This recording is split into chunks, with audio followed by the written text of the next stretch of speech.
echo of his call. என் அன்பு சகோதர சகோதரிகளே, உங்களை அன்புடன் வாழ்த்துகிறேன். ప్రభునందు ప్రియమైన నా ప్రియ సహోదర సహోదరి, మిమ్మల్ని అందరినీ ప్రేమతో ఆహ్వానిస్తున్నాను. 136 సంగీతం 1వ వచనத்திலே 136వ కీర్తన 1వ వచనంలో கர்த்தரை துதியுங்கள், அவர் நல்லவர் என்று எழுதப்பட்டிருக்கிறது.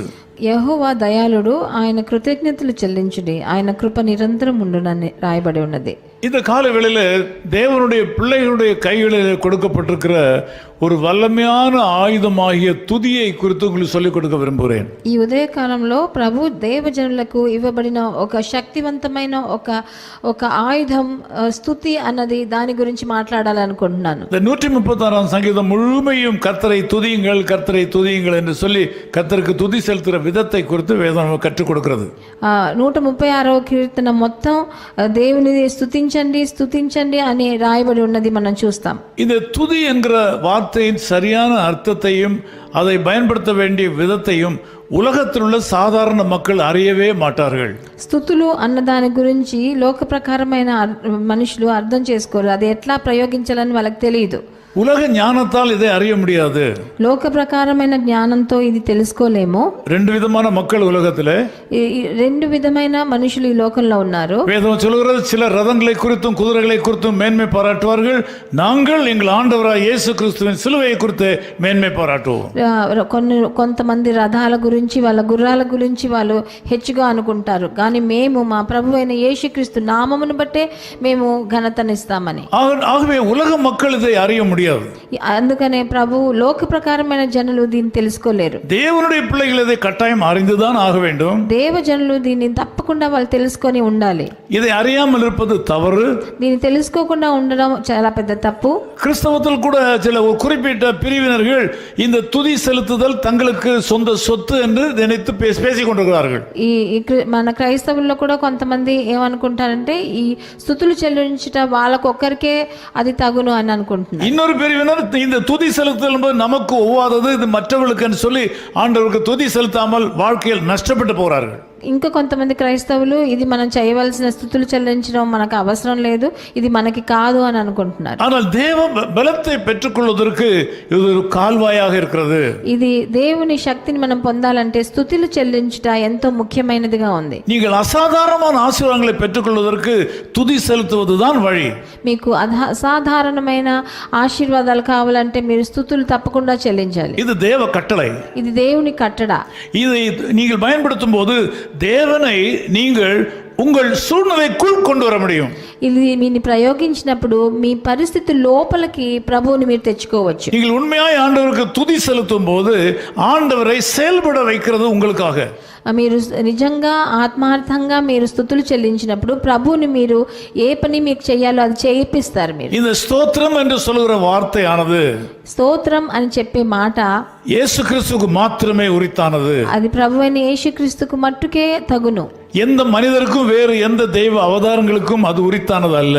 ఏ మనుషులకో ఏ అవతారాలకో దైవ అవతారాలకో ఇది తగదు. நீங்கள் ஒரு நபரை பார்த்து ஸ்தோத்திரம் என்று சொல்லும்போது, ఒక మనిషిని చూసి మీరు స్తోత్రం అని చెప్పినప్పుడు, என்னையா இவர் ஸ்தோத்திரம் ஸ்தோத்திரம் என்று சொல்கிறார்கள், அர்த்தம் இல்லாமல் பேசுகிறார்கள் என்று சிலர் நினைப்பார்கள். మనుషులు ఏంటి స్తోత్రం స్తోత్రం అని అంటున్నారని అర్థం లేకుండా మాట్లాడుతున్నారు అనుకుంటారు. நீங்கள் யாரையாவது பார்த்து ஸ்தோத்திரம் என்று சொல்லும்போது, మీరు ఎవరినైనా చూసి స్తోత్రం అని చెప్పినప్పుడు, அல்லது ஆகாரத்தை சாப்பிடும்போது ஸ்தோத்திரம் என்று சொல்லும்போது, మీరు ఒక ఆహారం తినేటప్పుడు స్తోత్రం అని చెప్పినప్పుడు, அல்லது ஒரு கஷ்டம் வரும்போது ஸ்தோத்திரம் என்று சொல்லும்போது, మీకు ఒక కష్టం వచ్చినప్పుడు స్తోత్రం అని చెప్పి, அது இயேசு கிறிஸ்துவுக்கே உரித்தானதாக இயேசு கிறிஸ்துவுக்கு நாம் చెల్లుகிறது.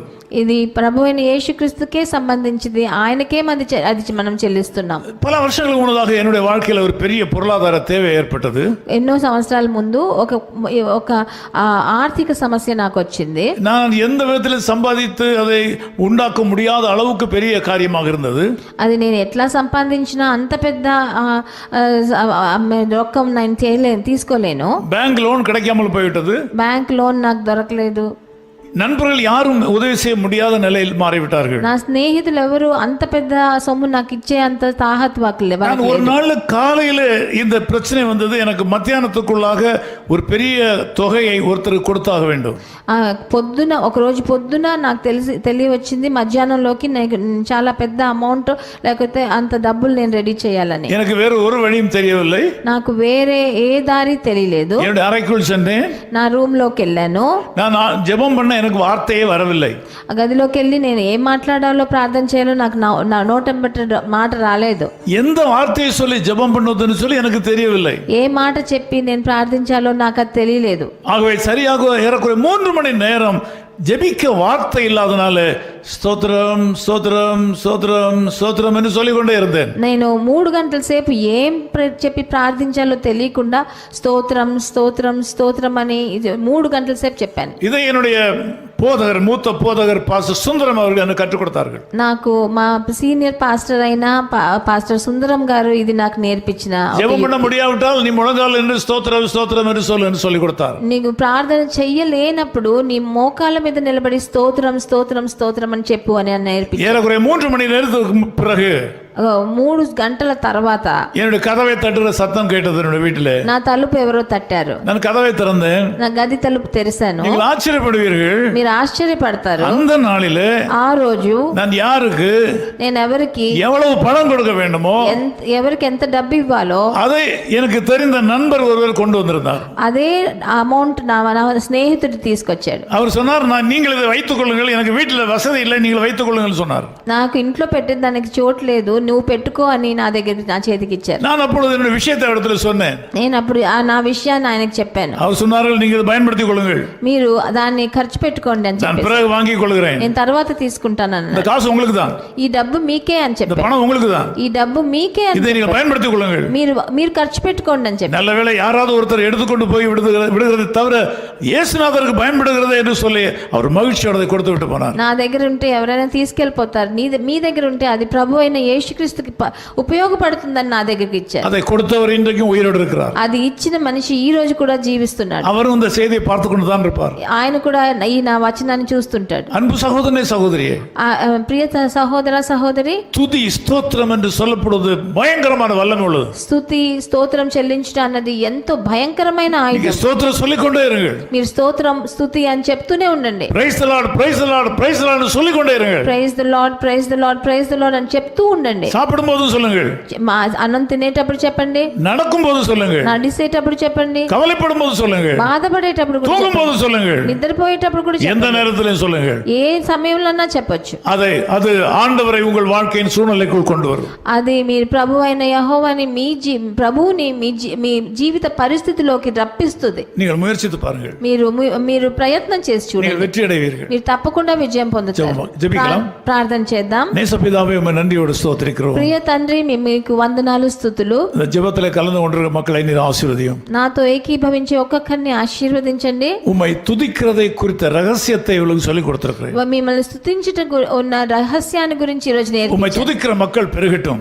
మిమ్మల్ని స్తుతించే జనులు ఇంకా ఎక్కువ మంది అవని. உமக்கு மகிமையை கொண்டு வரும் மக்கள் பெருகட்டும். మీకు మహిమని తెచ్చే జనులు ఎక్కువ అవ్వాలి తండ్రి. துதி செலுத்துகிற மக்களை நீர் ஒருபோதும் கைவிட மாட்டீன்னு அறிந்திருக்கிறோம். స్తుతి చెల్లించే జనులను మీరు ఒక్క రోజు కూడా చెయ్యి వదలరు నాయన. ஆண்டவர் இந்த மக்களுடைய வாழ்க்கையில அற்புதங்களை செய்வீராக. వాళ్ళందరి జీవితంలో మీరు ఒక పెద్ద అద్భుతాన్ని చేయండి. இயேசு கிறிஸ்துவின் நாமத்தில் ஜெபிக்கிறோம் பிதாவே. ప్రభు అయిన యేసుక్రీస్తు నామమున వేడుకుంటున్నాం ஆமென் తండ్రి. ஆமென். ఆమేన్. தாங்கி நடத்தும் தேவ கிருபை எத்தனை ஆச்சரியம், அதை சார்ந்து சார்ந்து அனுதினமும் மகிழ்ந்து வாழுகிறேன். அல்லேலூயா, அவர் வல்ல நாமத்தை என்றென்றும் துதித்திடுவேன். அல்லேலூயா, அவர் வல்ல நாமத்தை என்றென்றும் துதித்திடுவேன். His call ministries 10 Muhammad Abdullah 2nd Street, opposite International Cricket Stadium, Chepauk, Chennai 600005, India. Phone 914428528282. Mobile phone and WhatsApp 91 9841271858. Email sam@echoofhiscall.org. Website www.echoofhiscall.org.